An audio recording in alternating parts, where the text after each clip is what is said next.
Aujourd'hui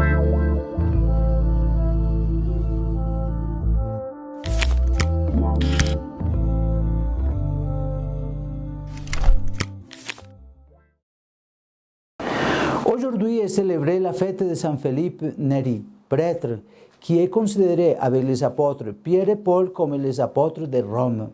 Cela en dit long sur l'amour de la ville pour un homme né à Florence, mais renaissant sur les places de la ville éternelle dans les ruelles les plus dégradées où un saint berger peut avoir l'odeur de brebis. Saint Philippe, avec toute sa sagesse, a évangélisé la ville de Rome, a écouté les pauvres et des autorités de l'époque, réalisant ainsi un progrès matériel et spirituel pour tous. Pour eux, il est, et pour nous, est un exemple pour nous tous en ce temps, car chacun de nous doit être un pont pour faciliter la communion et le progrès de notre famille, de notre village, de notre commune, de notre paroisse, de notre patrie. Comme pilule, avec le dialogue, nous pouvons réaliser de grandes choses. Face aux problèmes qui nous affligent, nous pouvons rechercher la vérité ensemble dans le dialogue, dans une conversation sereine ou dans une discussion passionnée. C'est un cheminement qui demande de la persévérance, qui est également fait de silence et de souffrance, capable de recueillir patiemment la longue expérience des individus et des peuples. La communication écrasante d'informations qui nous inonde n'est pas synonyme de plus de sagesse.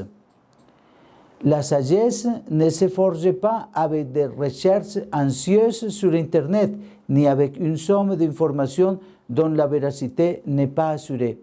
Ainsi, elle ne mûrit pas pour deviner et devenir rencontre avec la vérité. Les conversations ne tournent, somme toute, qu'autour de dernières données, simplement horizontales et cumulatives. Mais on n'y prête pas une attention soutenue et on ne pénètre pas le cœur de vie. On ne reconnaît pas ce qui est essentiel pour donner sens à l'existence.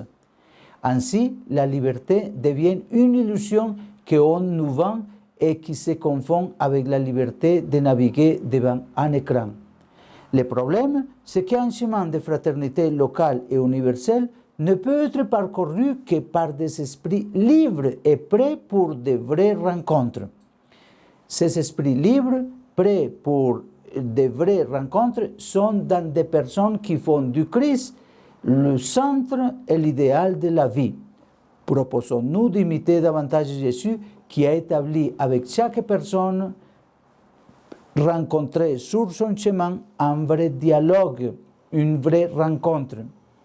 Ainsi, nous n'hésitons pas à promouvoir un dialogue authentique, car avec lui, nous pouvons réaliser de grandes choses.